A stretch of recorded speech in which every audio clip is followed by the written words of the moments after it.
আল্লাহ কয় বান্দা অন্যায় করে ফেলেছো, ভুল করে ফেলেছো, অপরাধ করে ফেলেছো বান্দা, বলো আমি আল্লাহর কাছে চাও, ক্ষমা চাও। আমি আল্লাহর কাছে যদি ক্ষমা চাও, আমি আল্লাহ তোমাদের ক্ষমা মর্যাদা করে দেব, গুনাহ সমূহ মাফ করে দিব, অন্যায় সমূহ আমি আল্লাহ মাফ করে দিব। তবে শর্ত হচ্ছে খালেস তওবা করা। খালেস মানে জিন্দেগিতে কোনোদিন আর আমার দ্বারাই অন্যায় আর হবে না। যত জীবনে যত অন্যায় করেছি, যত জীবনে যত বরবাদি করেছি, আল্লাহ তোমার কাছে আমি আল্লাহ কর্ম করে ক্ষমা চাইলাম। বাকি জিন্দেগিতে কোনোদিন আর আমি আর অন্যায় কাজ করব না, অপরাধ কাজ আমি আল্লাহ করব না। এইভাবে যখন বান্দা বান্দিরা একাগ্রতা চিত্তে ভয় ভীতির সহিত যখন মানুষ আল্লাহর কাছে ক্ষমা চাবে, নির্জনে নিরিবিলিতে, পৃথিবীর কেউ নাই, আল্লাহ কয় বান্দা খালেস তওবা করার কারণে আমি আল্লাহ রহমতের দুনিয়ায় একটা জোশ মারে। এই জোশ যখন মারে আমি আল্লাহ রাব্বুল আলামিন বান্দাদেরকে মায়া করে বানাইলাম, তখন আমি আল্লাহ ওই বান্দাদেরকে আমি আল্লাহ মাফ করে দেই। তবে আল্লাহর কাছে তওবা করতে হবে, এ আশায় নয় অন্যায় করছি, অপরাধ করছি, শেষের দিকে একবার তওবা করব। শেষ কোন জায়গায় আমরা সীমানা দিলাম, সীমানা তো আমার হাতে না, কোন সময় মালাকুল মউত আজরাইল চলে এসে জানা নাই। এই জন্য আল্লাহ কয় বান্দা তোমরা অতি শীঘ্র তওবা করো। আল্লাহ কয় তওবাকারী যারা, তওবাকারীদেরকে আমি আল্লাহ বড় ভালোবাসি। আল্লাহ রাব্বুল আলামিন কয় বান্দারে তোমরা যখন তওবা করো, ইল্লা বান্দা বান্দা তুমি যখন গুনাহ করার পরে তওবায় লিপ্ত হয়ে যাও, অন্যায় করছো, মনে মনে তুমি ধারণা করছো আল্লাহ আমি যে গুনাহ করেছি পৃথিবীর কেউ দেখে নাই, কেউ জানে নাই, কেউ শুনে নাই, তুমি শুনেছো, তুমি দেখেছো, তুমি বুঝেছো, আল্লাহ গো গুনার জন্য অনুতপ্ত হইলাম, তুমি আমার জিন্দেগীর তামাম গুনাহগাতা মাফ করে দাও। আল্লাহ কয় বান্দা যখন এভাবে কান্নাকাটি করে আমি আল্লাহ রাব্বুল আলামিনের দরবারে, তখন আমি কি করি জানো নি? ওয়া আমানা ওয়া আমালা আমালান সালিহা, ওয়া আমানা ওয়া আমিলা আমালান সালিহা। এই বান্দা যখন ঈমানদারে মজবুত রাখে, ঈমান মজবুত থাকার পরে বান্দা যখন আমল করে, নেক আমল ছেড়ে দেয় না, নামাজ ছাড়ে না, রোজা ছাড়ে না, যাকাত ছাড়ে না, আল্লাহর বিধিবিধানের ভিতরে যাতে সব বান্দা যখন পুঙ্খানুপুঙ্খভাবে পালন করে, আল্লাহ কয় বান্দা তুমি সরিয়ে নাও, আমি আল্লাহ তোমার অতীতের যা গুনাহগুলি করছো, অতীতের যত তুমি অন্যায় করেছো, সমস্ত গুনাহগুলি আমি আল্লাহ নেক দিয়া বদলায়া দেই। অতীতে তুমি যত গুনাহ করেছো সব গুনাহ আমি আল্লাহ মোচন করে দেই, সব গুনাহ আমি আল্লাহ মাফ করে দেই। তবে আমি আল্লাহর কাছে খালেস তওবা করবে বান্দা, খালেস তওবা যদি করে বান্দা, খালেস তওবা করার কারণে আমি আল্লাহ রব্বুল আলামিন তোমার বন্ধু হয়ে যায়, তুমি আমার বন্ধু হয়ে যাও, বন্ধু বন্ধুর সাথে সম্পর্ক হয়ে যায়। এই সম্পর্ক এবং মোলাকাত হওয়ার কারণে আমি বান্দা তোমাকে বান্দা থেকে বন্ধু বানায়া দেই। এই জন্য আল্লাহর কাছে কর্ম দিয়ে তওবা করতে হবে, আল্লাহর কাছে একাগ্র চিত্তে তওবা করতে হবে। আল্লাহ রাব্বুল আলামিন কোরআনুল কারীমের ভিতরে আরেকটা জায়গায় বয়ান করে শোনায়া দিলেন, দুনিয়ার মানুষ ও দুনিয়ার বান্দা বান্দিরা শুনিয়া নাও, তোমরা যখন অন্যায় করো, তোমরা যখন অপরাধ করো, তোমরা যখন পাপ করো, সঙ্গে সঙ্গে আল্লাহর কাছে খালেস তওবা করো। কারণ খালেস তওবা তারা করে যারা ঈমানদার। গুনাহ করার পর করে, গুনাহ কি? গুনাহ যা চোখে দেখা যায় না, অনুভব করা যায়। বাবারা জবানের দ্বারা গুনাহ হয়, হাতের দ্বারা গুনাহ হয়, চোখের দ্বারা গুনাহ হয়, অঙ্গ প্রত্যঙ্গের দ্বারা গুনাহ হয়। বাবাজিরা আমার মালের দ্বারা গুনাহ হয়, সম্পদের দ্বারা গুনাহ হয়, অর্থের দ্বারা গুনাহ হয়, জমি জমার দ্বারা গুনাহ হয়, মামলা মোকদ্দমা নিয়ে মিথ্যা সাক্ষ্যদাতা বিভিন্ন কিছু দিয়ে গুনাহ হয়। আল্লাহ কয় বান্দা তুমি যখন অন্যায় করবে, এই অন্যায়টা তোমার চোখে যখন ধরা পড়বে, তুমি মনে মনে ভাববা আল্লাহ আমি তো ভুল করেছি, করেছি, আমি তো অন্যায় করেছি, আর কোনোদিন অন্যায় করবো না। আল্লাহ কয় বান্দা তওবা করার কারণে আমি আল্লাহ তোমারে ক্ষমা করে দিলাম। দ্বিতীয়বার তওবা করলে তওবা আর কবুল করা হবে না, বারবার তওবা হয় না। এজন্য তওবা একবারই হয়, তওবা বারে বারে হয় না। খালেস তওবা একবার করা হয়। খাঁটি দিলে তওবা করলে এই কাটি দিলওয়ালাদেরকে আমার আল্লাহ বড় ভালোবাসে। ইল্লা মান আতাল্লাহ বিকলবিন সালিম। আল্লাহ কয় কাটি দিলওয়ালা যারা, সুন্দর অন্তরওয়ালা যারা, কলব যাদের পরিষ্কার, দিল যাদের পরিষ্কার, জগজগা এবং ফটফটা, মুনাফিকি নাই। মুনাফিক বড় কঠিন জিনিস বাবাজিরা আমার। দিল রাখবো পরিষ্কার, ও বাবাজিরা আমার। হক কথা, সত্য কথা যতটুকু সামর্থ্য আছে খোলাখুলির সামনে বলবো, না বলতে পারবে মিথ্যা আলোচনা কইরা বাবাজিরা আমার, মিথ্যা কইরা কাউকে ফাঁসানোর চেষ্টা করবো না। এই জন্য যদি পারো সত্য কথা বলবে, যদি পারো সত্য কথা কইও, যদি না পারো মিথ্যা কইরা মুনাফিকের কাতারে নামলে তুমি করবো না। কেন আমার আল্লাহ বয়ান করেছেন মুনাফিকদেরকে জাহান্নামের প্রদেশে বাবাজিরা জায়গা করা দেওয়া হবে। মুনাফিকদের মধ্যে বাবাজিরা আমার আলেমদের মধ্যে মুনাফিক আছে, ইমামের মধ্যে মুনাফিক আছে, মুয়াজ্জিন সাহেবের মধ্যে মুনাফিকি আছে, নামাজির মধ্যে মুনাফিকি আছে, হাজির মধ্যে মুনাফিক মুসলমান আছে। ও বন্ধু, মুসলমানের মধ্যে মুনাফিক মুসলমান আছে, ইমানদারের মধ্যে মুনাফিক ইমানদার আছে। এই জন্য নবী বয়ান করেছেন, শোনো আমারে যত কষ্ট দেওয়া হয়েছে কাফেরেরা, বেঈমানেরা, নাস্তিকেরা, ইহুদিরা, তার চাইতে বেশি কষ্ট আমি নবীরে দিয়েছে মুনাফিকেরা। কারণ তারা আমার সাথে চললা, আমার সাথে বৈশা, আমার সাথে ঘুমায়া, আমার সাথে চলাফেরা কইরা, আমার সাথে সফরে যায়া, আমার পিছনে নামাজ পড়িরা, আমার সাথে দিনের কথাবার্তা শুনি না, তারা দিনের ভিতরে বিভিন্ন কিছু ঢোকায় দিছে, মিথ্যা আরোপ করেছে। এই জন্য ভয় করি বড় মুনাফিকদেরকে। এই জন্য উনি বয়ান করে শোনায়া দিলেন, শোনো শোনো মুনাফিকদেরকে তোমরা মুনাফিকদেরকে চিনে রাখো। মুনাফিকরা যখন কথা কয়, মুনাফিক যখন কথা বলবে, কথা বললে মুনাফিক মিথ্যা কথা বলবে। মুনাফিক যখন ওয়াদা করবে, ওয়াদা বরখেলাফ করবে। মুনাফিক যখন বাবাজিরা আমার তোমাদের সঙ্গে, মুনাফিক যখন বাবাজিরা আমার ঝগড়া ফাসাদ হয়, ঝগড়া ফাসাদের মধ্যে মিথ্যা সাক্ষ্য দেয়, ওয়াদা করলে ভঙ্গ করে। বাবাজিরা আমার মুনাফিক কথা বলে মিথ্যা কয়, মুনাফিক আমানতের খেয়ানত করে। এই জন্য আমানত দাতা, আমানত দেওয়া হয়েছে, তুমি আমার এই জিনিসটা আমানত রাখবা, এক সপ্তাহ পরে আমি নিয়ে যাব, প্রয়োজনে আমি তোমার কাছ থেকে চাইবো। দেখা গেল জমা দেওয়ার পরে বা দেখার পরে বললো আমার কাছে তুমি তো দেও নাই। এই জন্য নবী বয়ান করেন মুনাফিকদের কোনো কিছু উপকারে আসবে না, মুনাফিকের দ্বন্দ্ব কাজে আসবে না, মুনাফিকদের সন্তান সন্ততি কাজে আসবে না। মুনাফিকুন নামে একটা আল্লাহ সূরা কোরআনে নাযিল করেছেন, সূরার নাম হইল সূরাতুল মুনাফিকুন। এজন্য মুনাফিকদের ব্যাপারে আমার আল্লাহ বয়ান করেছেন। কাফিরের ব্যাপারে একটা সূরা নাযিল করেছেন, সূরার নাম হইল কাফিরুন। বাবাজিরা আমার মুমিনের ব্যাপারে সূরা নাযিল করেছেন, সূরার নাম হইল মুমিনুন। এইভাবে আমার আল্লাহ স্তরে স্তরে প্রত্যেকটা সেমিস্টারের মধ্যে বয়ান করে জানায় দিলেন। এই জন্য মুনাফিকি থেকে বেঁচে থাকতে হবে। বাবাজিরা আমার মুনাফিক এত বিশাল আমল বলা হবে, পাহাড় পরিমাণ আমল থাকবে। মুনাফিকের কারণে সব আমল বিনষ্ট হয়ে যাবে। আলা ইমাম সাহেব, মুয়াজ্জিন সাহেব, বক্তা সাহেব, বাবাজিরা আমার হাজী সাহেব, নামাজি ওয়ালা তাক, রোজা ওয়ালা তাক। এই জন্য আড়ালে কথা না বইলা হক কথা সামনে বলো, না পারলে চুপ থাকুন। কিন্তু সমাজের ভিতরে মানুষের মধ্যে দ্বন্দ্ব লাগাইবার চেষ্টা করা যাবে না। কেননা আমার নবী বড় কষ্ট পেয়েছেন মুনাফিকদের আচরণের দ্বারা, মুনাফিকদের বয়ানের দ্বারা আমার নবী বড় কষ্ট পেয়েছেন। আব্দুল্লাহ ইবনে উবাই মুনাফিকদের সরদার ছিলেন। এখনো পর্যন্ত তার সিলসিলা আছে, কিয়ামত পর্যন্ত আব্দুল্লাহ ইবনে উবাইয়ের উত্তরসূরি থাকবে, আব্দুল্লাহ ইবনে উবাইয়ের উত্তরসূরি থাকবে, আবু বকরের উত্তরসূরি থাকবে, ওমর ফারুকের উত্তরসূরি থাকবে, আবু জাহেলের উত্তরসূরি থাকবে। এই উত্তরসূরি কারা? যাদের মধ্যে যে কাজ আছে তারা হইল এই দলের মানুষ। এই জন্য মুনাফিকি থেকে যেন আমার আল্লাহ সকলকে হেফাজত করে। পাপ কাজ থেকে বিরত থাকা, অন্যায় কাজ থেকে বেঁচে থাকা, বিরত থাকা।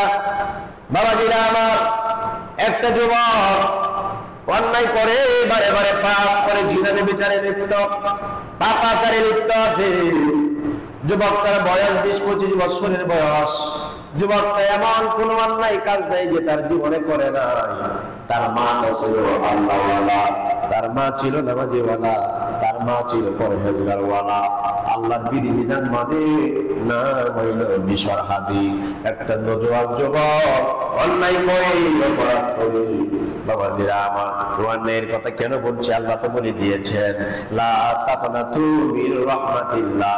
বান্দারে, ও বান্দা, আমি আল্লাহর রহমত থেকে তোমরা দূরে সরে যাও না, কারণ আমি আল্লাহর রহমত বড় কঠিন, আমি আল্লাহর রহমত অতি বেশি, আমি আল্লাহর রহমতে তোমরা বইরা যাও না। এই বিষয়টি যখন কক্সবাজার থেকে, পতিতালয় থেকে জিনা কইরা রাতের বেলায় বাড়ির দিকে রওনা দিচ্ছি, চাঁদনির রাত রওনা যখন দিছে, তার মা তো শুধু খালি নামাজে পড়া কান্দে, সেজদায় গিয়া কান্দে, মুনাজাতে কান্দে, কয় আল্লাহ আমার এই সন্তানদের তুমি সুফল সন্তান বানায়ো, সুসন্তান বানায়ো, তুমি আল্লাহ ওই যে আল্লাহ বানায়ো। কিন্তু এমন কোনো অন্যায় নাই যে আমার ছেলে করে নাই। তার এলাকার, তার দাপটে এলাকার মানুষ কাঁপে, তার দাপটে এলাকার মানুষ ভয় পায়। ও আল্লাহ, আমি তো তার মা, আমি তো জানি তোমার সে ভয় করে না, তারে সবাই ভয় করে। আল্লাহ এমন একটা সিস্টেম করো, আমার এই যুবক বিষয় হাতির ভিতরে তোমার প্রেম, তোমার ভয় দিয়া বিষয় হাতিরে তুমি ওলি বানায় না। সুবহানাল্লাহ। মা এভাবে মোনাজাত করে কান্দে। গোনা করে যখন পতিতালয় থেকে আসতেছি, এমন সময় চাঁদপুরের তাকায় দেখে একটা কাগজের টুকরা আরবি হরফ লেখা। এই কাগজের অক্ষরটা আমারে জমিনে পড়ে আছে। বিশরহাদি কই, কিরে এই কাগজের মধ্যে তো আরবি লেখা, আমি তো পড়তে জানি না, আমি তো অন্যায়কারী, অপরাধকারী, আমার শরীর তো নাপাক হয়ে গেছে, অপরাধ হয়ে গেছে। বাবাজিরা আমার, এই জন্য মুসলমান ইমানদার এই যুবকটা করলো কি? আল্লাহর ভয় অন্তরে ঢুকে গেছে, নবীর মহব্বত অন্তরে ঢুকে গেছে, মায়ের দোয়া কবুল হয়ে গেছে। এই বিশরহাদি যুবকটা করলো কি জানেননি? জিহ্বার আগাটা বাইর কইরা কাগজ ধরে জিহ্বার মধ্যে লাগাইছে, লাগায়া ঘরের মধ্যে জিহ্বার মধ্যে বাজায় নিয়ে বাবাজিরা আমার টেবিলে রাখছে। গোসল করলো, পাক পবিত্র হইল। পাক পবিত্র হওয়ার পরে মার কাছে নিয়ে গেছে। মা, এখানে কি লেখা বলো না? মা ডাকবে, কয় বিশরহাদি, এখানে তো আমার আল্লাহর নাম। কয় মা, কার নাম? কয় আল্লাহর নাম। কয় কি নাম লেখা? একটা হলো রহমান আর একটা হলো রহিম। কমা একটু পড়াতে করে শোনাও না। মা কয় বিসমিল্লাহির রহমানির রহিম। বিশরহাদি রে, এখানে আল্লাহর একটা সিফত, এখানে একটা আল্লাহর ইসমে জাতের নাম আছে, দুইটা গুণবাচক নাম আছে, সিফতি নাম আছে। আল্লাহ, ও আল্লাহ, আমার বিশরহাদি মনে হয় কবর হয়ে গেছে। বিশরহাদিরা ডাক দেয়, কয় বোন, ওই পাইছ? ওই যখন আমি গুনাহ কইরা আসি, রাস্তায় দেখি পড়া রইছে। কয় মা গো, এখানে রহমান আল্লাহর নাম। কয় হ্যাঁ, রহিম আল্লাহর নাম। মা গো, আমি তো জানি না, পড়তে জানি না, একটু যদি বলতা রহমান অর্থ কি, রহিম অর্থ কি? কয় রহমান নামের অর্থ হলো দয়ালু, রহিম নামের অর্থ হইছে বেশি দয়ালু। আল্লাহ আমারে গুনাহ মাফ করবেনি। বিশরহাদির মা কয়, ওফুত, আল্লাহ তো কোরআনে কইছে, লা তাকনাতু মির রাহমাতিল্লাহ, অন্যায় থেকে দূরে যাইও না। অপরাধ করছো, আল্লাহর কাছে মাথা নত করো, তওবা করো, আল্লাহ তোমার জিন্দেগীর গুনাহগাতা ক্ষমা করে দিবে। বিশরহাদি কাগজটা নিয়ে গেল, নিয়ে মাথায় রাখে। খাবার দাবার বিল লাগেছে, খাবার দাবার বিল লাগেছে। এসকির জ্বালা যার ভিতরে ঢুকছে, প্রেমের জ্বালা যার ভিতরে ঢুকছে, সে বুঝে প্রেম করে, এসক করে। কয় দুনিয়ার কোনো প্রেম নয়, বিশরহাদির ভিতরে আমার আল্লাহর প্রেমের তাওয়াজ্জু পয়দা হয়ে গেছে। বিশরহাদি বাবাজিরা আমার একটা মাথার মধ্যে রাখে, তাতে হয় না, আহারে ঘরে টুইর মধ্যে বাঁধা রাখছে। মা দেখি ফুটে তো কাগজের টুকরাটারে আমার টুয়ের মধ্যে বাঁধা রাখা রাত ভর দিন ভর পাহারা দেয় আমার আল্লাহর নামের। আল্লাহর নাম রহমান রহিম, দুইটা সিফতি নাম মুবারক। বিশরহাদি এখানে জাগ্রত তাইকা তাইকা রাত্র দিন পাহারা দেয়। আমার বিশরহাদির মা ডাক দেয়, আল্লাহ তোমার কি দয়া হয় না? এলহাম জারি করে দাও, আমার বিশরহাদিরা তুমি মাফ করে দিয়েছ, মায়ের দোয়া কবুল হয়ে গেছে, মায়ের দোয়াটা মঞ্জুর হয়ে গেছে। এই কথা বলতে এলহাম জারি হয়ে গেল। বিশরহাদি রে, তোর জীবনের যত পাপ আছে, জীবনের যত গুনাহ আছে, জীবনের যত অন্যায় আছে, ও বিশরহাদি, তোমার মায়ের দোয়ার বদলেতে আমি আল্লাহ রাজি হয়ে গেলাম। মায়ের দোয়া মঞ্জুর হয়ে গেছে, মায়ের দোয়া কবুল হয়ে গেছে, মায়ের দোয়ার ওসিলায় আমি আল্লাহ তোমারে ওলি আল্লাহ বানায় দিলাম। মায়ের দোয়া দেওয়ার কারণে আল্লাহর ওলিতে পরিণত হয়ে গেছে বিচর হাতি। আলহামদুলিল্লাহ হয়ে গেলে জন্য গুনাহ থেকে বাঁচতে হলে কারো দোয়া লাগবে, গুনাহ থেকে বাঁচতে হলে আল্লাহর কাছে তওবা করা লাগবে। জানেন নি রে বাবা, বাইজিদ বুস্তামি রহমাতুল্লাহ আলাইহি আল্লাহর ওলিতে পরিণত হয়েছেন মায়ের দোয়ার কারণে। হঠাৎ করে বাইজিদের মা একদিন বলে, বাবাজিরা আমার বাইজিদ বুস্তামির মা বলে, রাতের অন্ধকার আমি পিপাসায় কাতর হয়ে গেছি, একটু পানি পান করাইতে পারবা কিনা? বাইজিদ রহমাতুল্লাহ আলাইহি তাকায় দেখে কলসির তলার মধ্যে কোনো পানি নাই, কলসির তলাতে কোনো পানি, একটা ফোঁটা পানি নাই। আর রাতের অন্ধকার, মা বলছে পানি খাইবো। আল্লাহর ওলি তো এমনি হয় না, ভালো মানুষ তো মানুষ এমনি হয় না।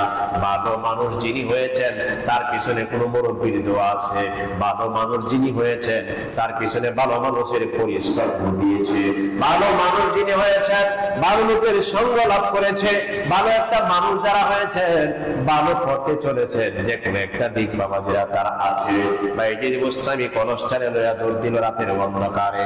বাবাজিরা আমার অন্ধকার রাত, আহারে বাইজিদ বুস্তামি রহমাতুল্লাহ আলাইহি পানির কলস ভরায়া পানি নিয়ে আসলো। আয়েশা দেখে মা ঘুমায়া গেছে, গ্লাসটারে ভরাইলো, গ্লাসটারে পানি দিয়া ভরছে, মরিয়া মায়ের মাথার কাছে দাঁড়ায়া রইছে। বাইজিদ বুস্তামিরে মশা কামড়ায়।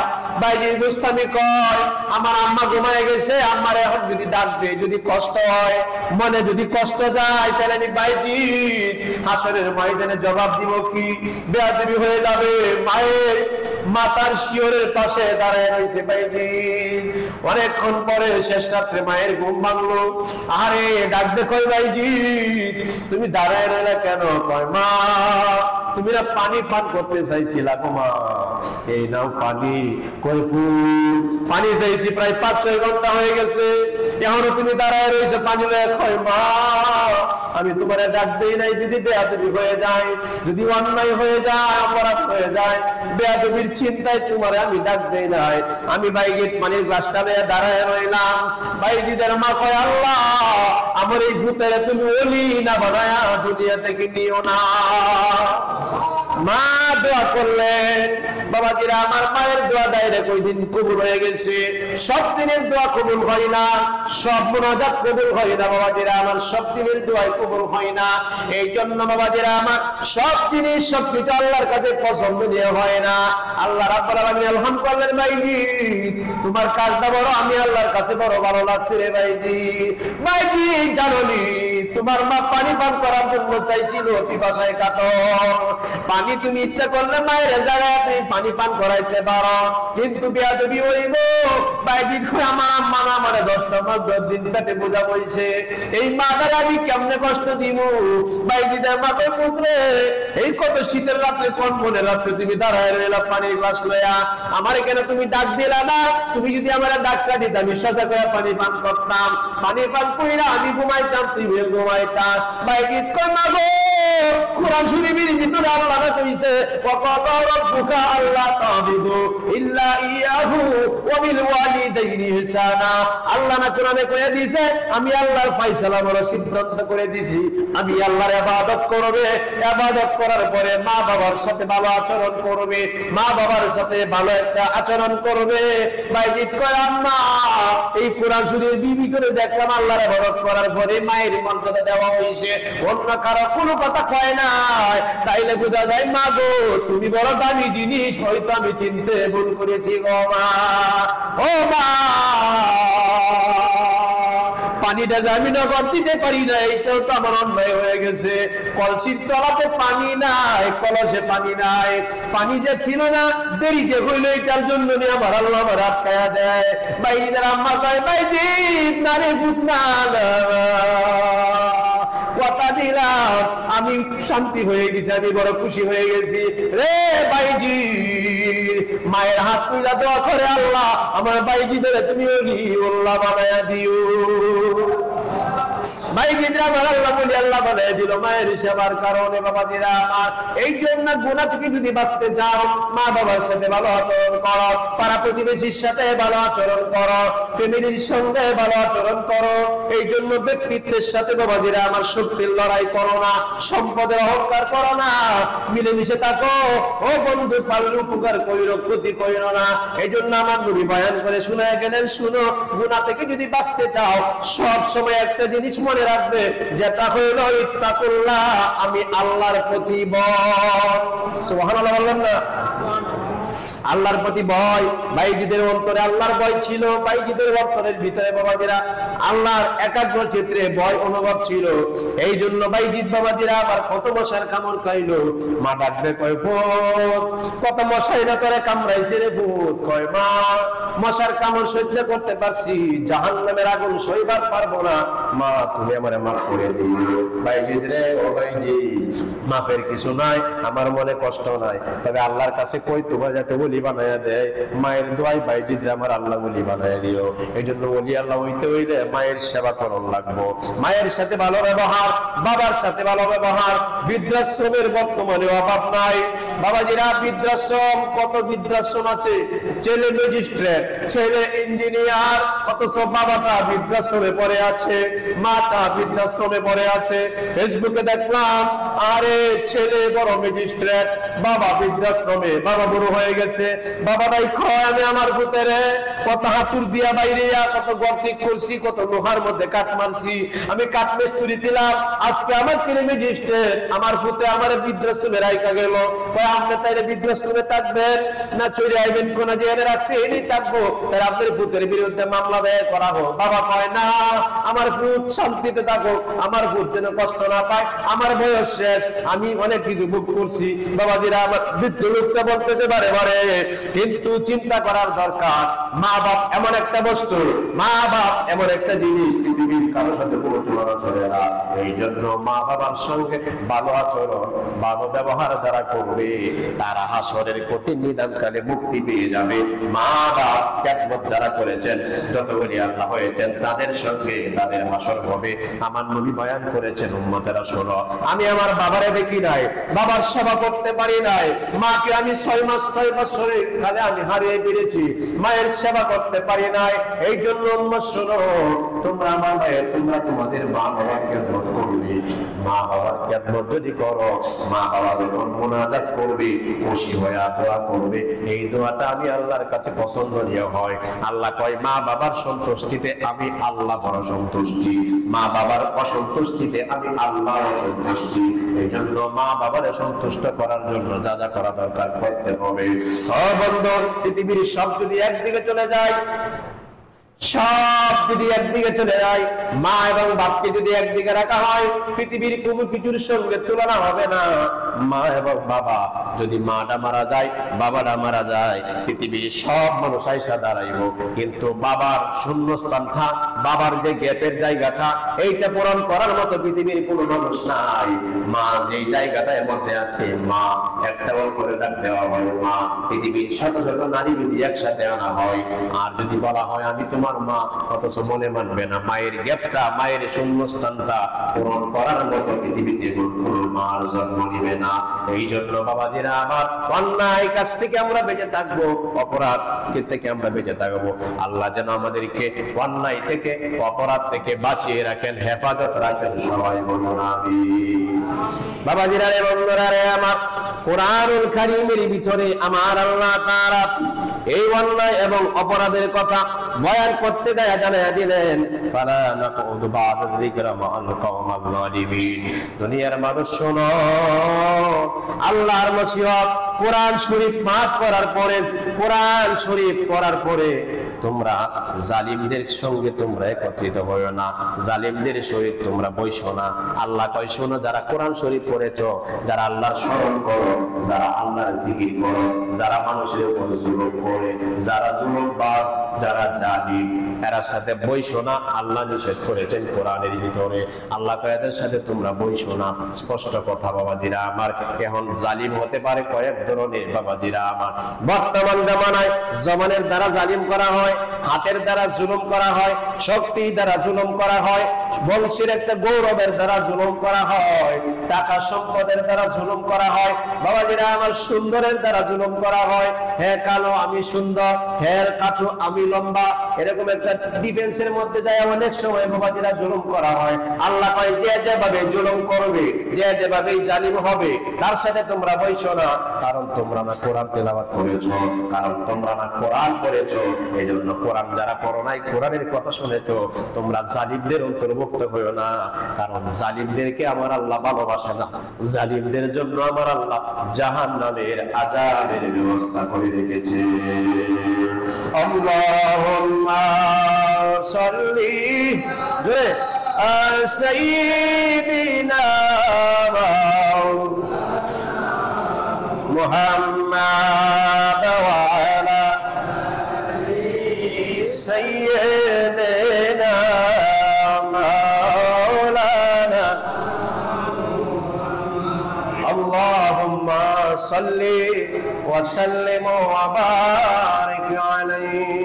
আল্লাহ পাক আমাদেরকে যারা গুনাহ থেকে মুক্ত রাখেন, গুনার সঙ্গে যারা যুক্ত আছি, আল্লাহ যারা গুনাহ থেকে মুক্ত রাখেন। গুনাহ বড় একটা কঠিন জিনিস বাবাজিরা আমার।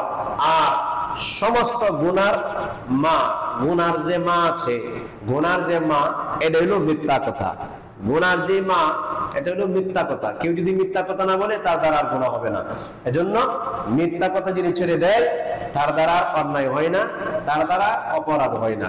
কিন্তু আমরা করি কি, মিথ্যা দ্বারা আরো সুন্দর কইরা, ভালো কইরা, সাজায়া গুছায়া, সিস্টেম কইরা নিয়ে কারা করি কি তাকে আবুল্লিয়া কি কত সামনে আমারে কইছে না, কইছে আবুল্লিয়া নয়, আবুল্লিয়া আছে না ভাই, তাইছে পরে হেরে কইছে আবুল্লিয়া হেরে চা খাওয়ার কারণে বলে যে কহ ঠিক তো এই ঠিক। আমাদের বর্তমানের যে পরিস্থিতি, আমাদের বর্তমানের যে সমাজ ব্যবস্থা, এটাই চলছে। এটা না চললে তো পৃথিবী কিয়ামত হবে না, পৃথিবী ধ্বংসের দিকে যাবে না, পৃথিবী চলে যাচ্ছে ধ্বংসের দিকে। আর যদি সত্যই থাকতো, তাহলে পৃথিবী আরো আমাদের শান্তিতে থাকতো। আমাদের কর্মের কারণে, আমাদের বর্বরতার কারণে, আমাদের অন্যায়ের কারণে, আমাদের কালচারের কারণে, ক্যারেক্টারের কারণে আমাদের এই পরিস্থিতি, এই অবস্থা বর্তমানে চলছে। আল্লাহ তাআলা যেন আমাদেরকে এই বর্বরতা থেকে, এই জাহেলিয়াত যুগের যে কালচার শুরু হয়েছে বর্তমানে সারা বাংলাদেশে, জাহেলিয়া যুগ, যেখানে যান, যে কোনো সেক্টরে আপনি কাজ করতে যান, যে কোনো সেক্টরে যাইবেন, কিছু না কিছু লাগবো, না দিলে আপনারা চিনতো না। এটার নাম দিছে মামু, মামু লাগে। সব জায়গার মধ্যে মামু লাগে, মামু ছাড়া হয় না। এটা হলো আমাদের কালচার। দরবার করেন, লাগবো। অফিসে যাবেন, লাগবে। চাকরির ক্ষেত্রে লাগবে। আদালতে যাবেন, লাগবে। কোর্টে যাবেন, লাগবে। যেখানে যান, এখানে লাগা ছাড়া আর কোনো উপায় নাই, কারণ আমরা লাগায়া সিস্টেম চালু করে দিছি। এই লাগানির কারণে কিন্তু বিপদ হয়ে গেছে আমাদের সবার।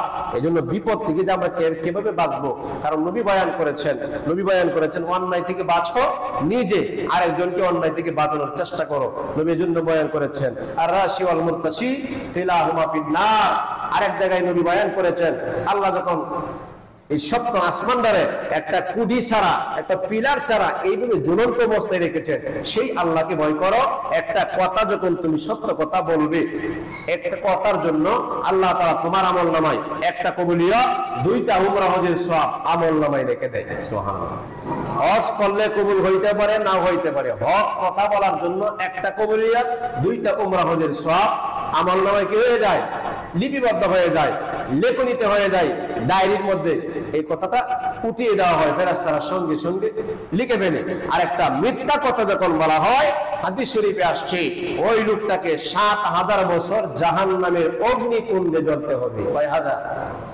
একটা মিথ্যা কথার জন্য ৭,০০০ বছর পর্যন্ত জাহান্নামের আগুনে জ্বলতে হবে। আমাদের জীবনে কতই না মিথ্যা কথা বলেছি, কতই না মিথ্যা কথা বলি। আর মিথ্যা কথা যদি নাই বলি, তাহলে আমাদের যে একটা ক্যাটাগরি, এটা সুন্দর হয় না, ভালো হয় না। মিথ্যা না সাজায়া আল্লাহ বলছেন কোরআনের ভিতরে মগজ দিয়েছেন, বিবেক দিয়েছেন। মানুষ বিবেক, তুমি তোমার ভাই তুমি তোমার বোন, তুমি তোমার স্ত্রী, তুমি তোমার সন্তান সন্ততি, কাউকে তুমি ওয়ারিস থেকে ঠকাইও না, কাউকে তুমি সম্পদ থেকে বঞ্চিত করো না। এটা আমি আল্লাহর বিধান। তুমি সাদাটারে যেমন সাদা চিনো, কালোটারে যেমন তুমি কালো চেনো, উঁচাটারে যেমন তুমি উঁচাই চিনো, গাতাটারে যেমন তুমি গাতাই জানো, তেমনি ভাবে তোমার বিবেকের দ্বারা তুমি এটা আপুসের মাধ্যমে তোমার কলমের দ্বারা বিবেচনা করে নিও।